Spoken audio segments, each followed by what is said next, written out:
नमस्कार दोस्तों, आपका हार्दिक स्वागत है हमारे YouTube channel UKPSC exam hub में। दोस्तों, इससे पहले हमने हिस्ट्री की 6 वीडियोस ऑलरेडी अपलोड कर दी हैं चैनल पे। अगर आपने वो सारी वीडियोस नहीं देखी तो आप चैनल के प्लेलिस्ट में जाके उन सारी वीडियोस को वहाँ से वॉच कर सकते हैं। मैंने एक पर्टिकुलरली हिस्ट्री की एक प्लेलिस्ट बना रखी है जिसमें मैं हिस्ट्री को कवर कर रहा हूँ और इसको एक सीरीज से कवर कर रहा हूँ। अगर आपने वो सारी वीडियोज़ नहीं देखी हैं तो आप वहाँ पर जाके आप देख सकते हैं। साथियों, इससे पहले हम कवर कर चुके हैं प्रागैतिहासिक काल को, जिसमें हमने पाषाण काल और ताम्र काल को पढ़ा। उसके बाद हमने स्टार्ट किया था आद्य ऐतिहासिक काल, जिसमें हमने सबसे पहले पढ़ा था सिंधु घाटी सभ्यता। उसके बाद हमने वैदिक काल पढ़ा। उसके बाद हमने बौद्ध धर्म पढ़ा। उसके बाद हमने जैन धर्म पढ़ा। और आज का हमारा टॉपिक है महाजनपद काल। साथियों, आज की वीडियो एक छोटी सी वीडियो रहने वाली है। एक इंट्रोडक्शन देने वाला हूँ मैं महाजनपद काल के बारे में, क्योंकि इस समय क्या थे कि इस समय 16 जो महाजनपद थे उस समय हमारे इंडिया में। जो इसमें से 2 महाजनपद थे वो बाहर थे। मतलब आज के डेट में वो महाजनपद क्या है, इंडिया से बाहर है।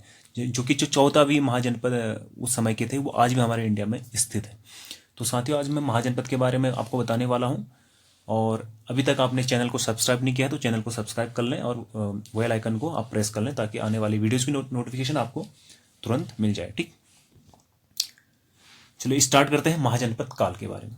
सबसे पहले तो आपको ये बताना चाहता हूँ कि जो महाजनपद काल को हम एक छोटा सा रिव्यू आपके दिमाग में मैं आप बिठाना चाहता हूँ कि जैसे कि आज के समय में शासन और प्रशासन को चलाने के लिए, जनता को चलाने के लिए एक ढांचा बनाया जाता है, एक बॉडी बनाई जाती है। जैसे कि सबसे जो बड़ी इकाई है वो क्या है, राष्ट्र है। उससे छोटे क्या है, स्टेट है। उससे छोटे क्या है, उससे छोटे हैं डिस्ट्रिक्ट। फिर हो गया ब्लॉक, या जो हमारा तहसीलें होती हैं ये सारी होगी। फिर उसके नीचे फिर क्षेत्र पंचायत, फिर ग्राम पंचायत।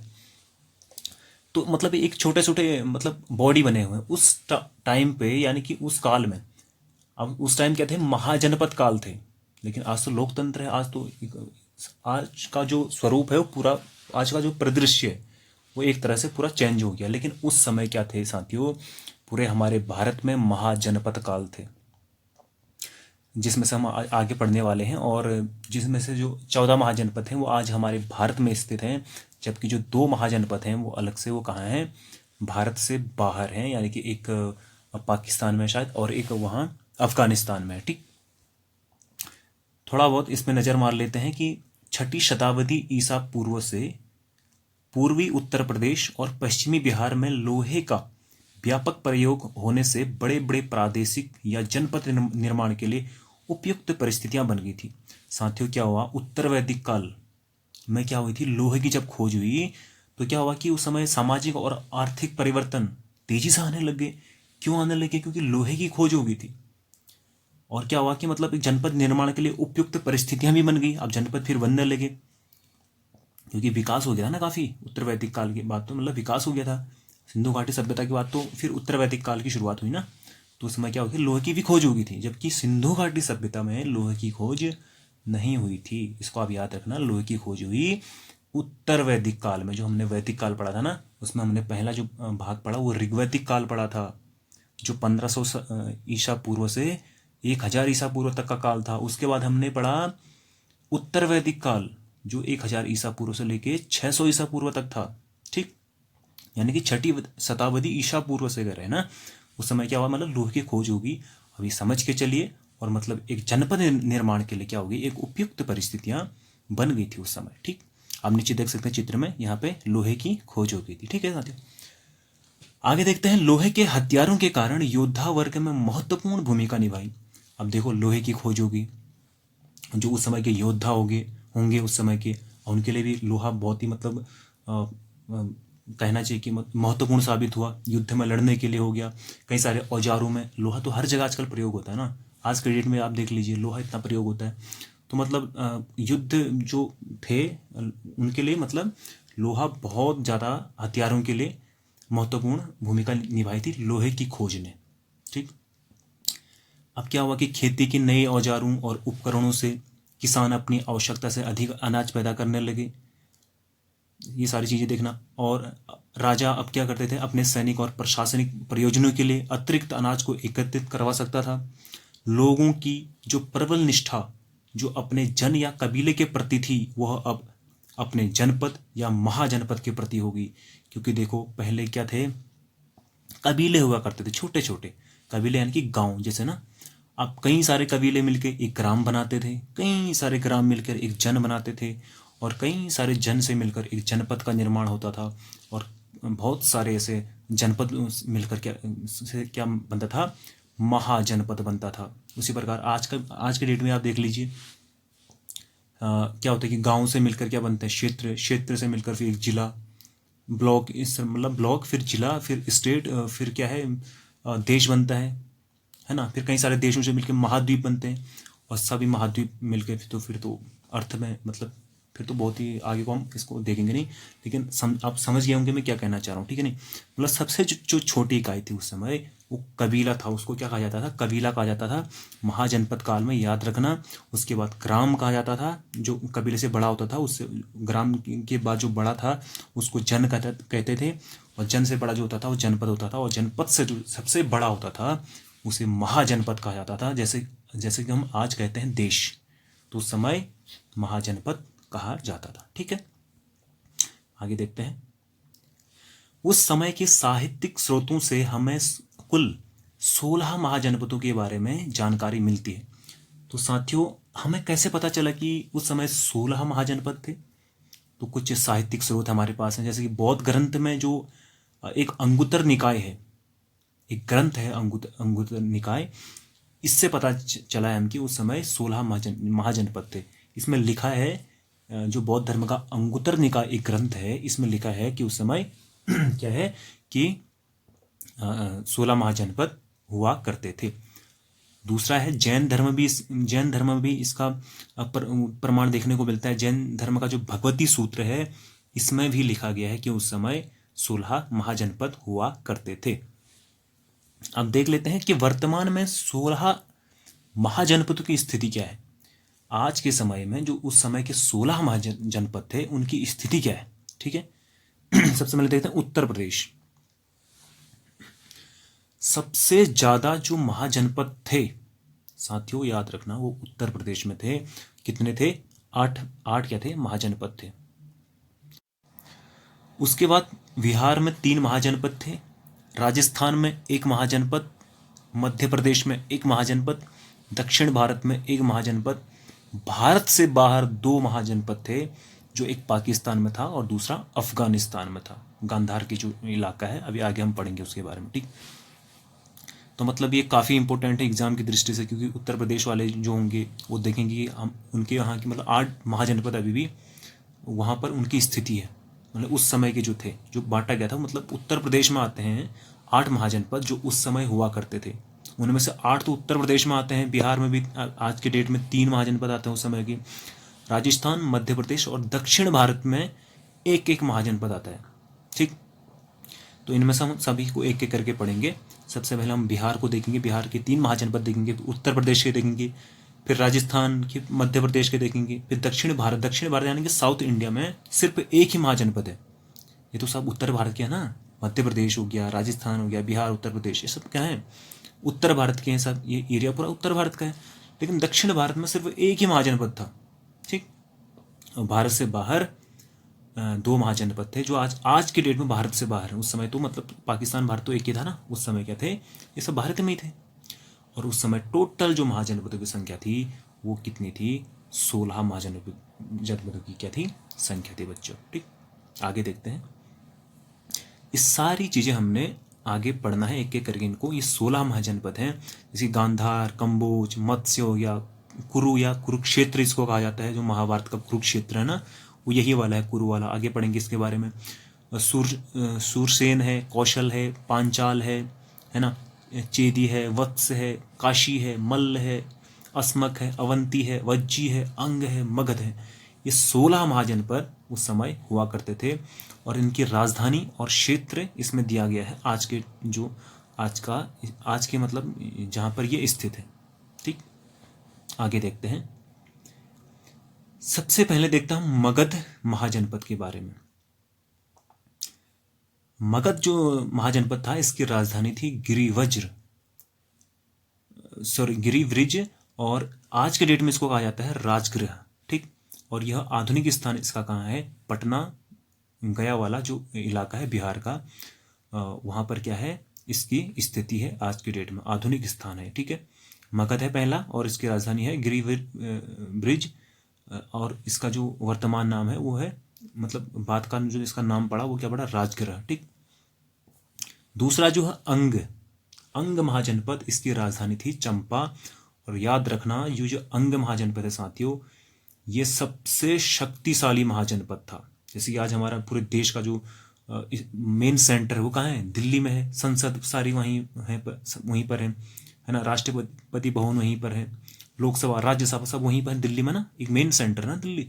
उसी प्रकार उस समय के जो महाजनपद थे सारे, उनका जो मेन सेंटर था और जो सबसे शक्तिशाली महाजनपद था वो था अंग, याद रखना, ठीक। तीसरा हम देखते हैं साथियों वज्जी। वज्जी की जो राजधानी थी उस समय वो थी वैशाली, ठीक। वैशाली मुजफ्फरनगर के आसपास का क्षेत्र, यानी कि मुजफ्फरनगर उत्तर प्रदेश में पड़ता है, इसके आसपास का क्षेत्र है आज के डेट में, इसको देखा जाए जो क्या कहते हैं बिहार में है। मुजफ्फरनगर बिहार में नहीं है, इसको याद रखना, मतलब इस इलाके में था, बिहार उत्तर प्रदेश के इलाके में, ठीक। और जो वज्जी था ना, ये 8 जनपदों का संघ था, यानी कि अब मैंने कहा था ना उस जनपदों से मिलकर क्या बनते थे, महाजनपदों का निर्माण होता था। तो यानी कि जो इस जो महाजनपद है वज्जी, इसके अंदर 8 जनपदों का संघ ये था। और इसमें से जो प्रमुख जनपद था इनका वो लिच्छवी था। और ऐतिहासिक प्रमाणों के अनुसार लिच्छवी में ही विश्व का सबसे पहला गणतंत्र यानी कि रिपब्लिक स्थापित किया गया था। ये बहुत इंपॉर्टेंट है बच्चों। जो लिच्छवी था, जो लिच्छवी जनपद था, वज्जी महाजनपद का भाग, वो क्या, वहां पर क्या हुआ, विश्व का पहला गणतंत्र स्थापित किया गया था। इसको आप पॉइंट याद रखना, ठीक। चौथा जो अगला महाजनपद है, महाजनपद का नाम है काशी। और काशी की जो राजधानी थी वो वाराणसी थी।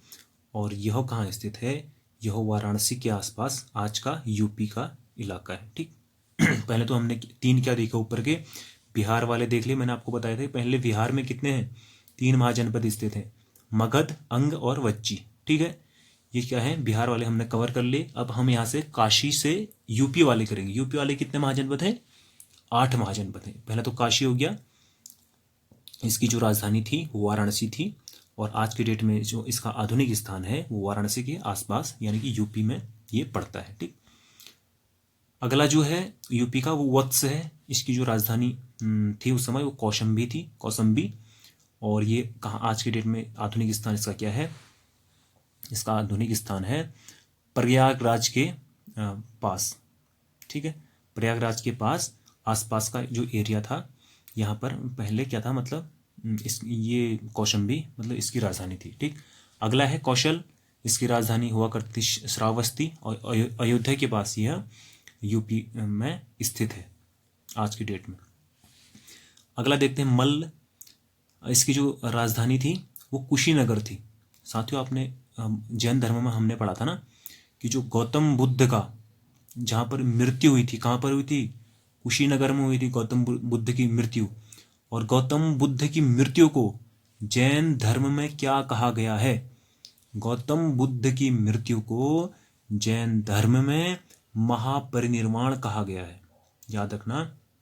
और कुशीनगर में ही बुद्ध का महापरिनिर्वाण है, इसको आप याद रखना। जो मल्ल की राजधानी है कुशीनगर। और आज के डेट में यह देवरिया गोरखपुर के आसपास का क्षेत्र है उत्तर प्रदेश में, ठीक। अगला देखते हैं पांचाल। अब पांचाल की 2 राजधानी थी बच्चों, एक थी उत्तरी पांचाल और एक थी दक्षिणी पांचाल। आप इसमें देख सकते हैं ये उत्तरी पांचाल है और यहाँ नीचे दक्षिणी पांचाल है। ये 2 यहाँ पर क्या थे, इनकी प्रमुख राजधानी थी, किसकी, पांचाल की। और ये आज के डेट में कहाँ पड़ता है, बरेली, बदायूं और जो फर्रुखाबाद है यूपी का इलाका, वहाँ पर ये आज के डेट में इसका आधुनिक स्थान है। अगला है चेदी। इसकी जो राजधानी थी वो क्या थी, शक्तिमती। जो आज की डेट में कहाँ है, बुंदेलखंड यूपी का इलाका, यहाँ पर ये स्थित है। अगला है साथियों कुरुक्षेत्र। कुरुक्षेत्र या कुरु भी इसको कहते हैं, और इसकी जो राजधानी थी वो थी इंद्रप्रस्थ। साथियों आपने महाभारत में देखा होगा ना कि जब महाभारत में हस्तिनापुर का विभाजन हुआ था ना, हस्तिनापुर, तो क्या कहते हैं, हस्तिनापुर को दुर्योधन और युधिष्ठिर में बांटा गया था। जो हस्तिनापुर था ना महाभारत में, आपने देखा होगा, महाभारत आप देखते भी हैं टीवी में, आपने सुना भी होगा, जो हस्तिनापुर था उसको दो भागों में बांटा था। एक दुर्योधन को और युधिष्ठिर को बांटा था। अब हस्तिनापुर को दुर्योधन को दिया था, और इंद्रप्रस्थ जो यहाँ पर ये राजधानी है इसको युधिष्ठिर को दिया था।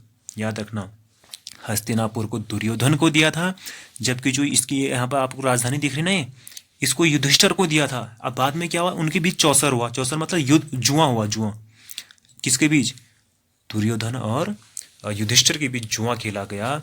लेकिन इसमें क्या हुआ, युधिष्ठिर जो है वो जुए में हार गए।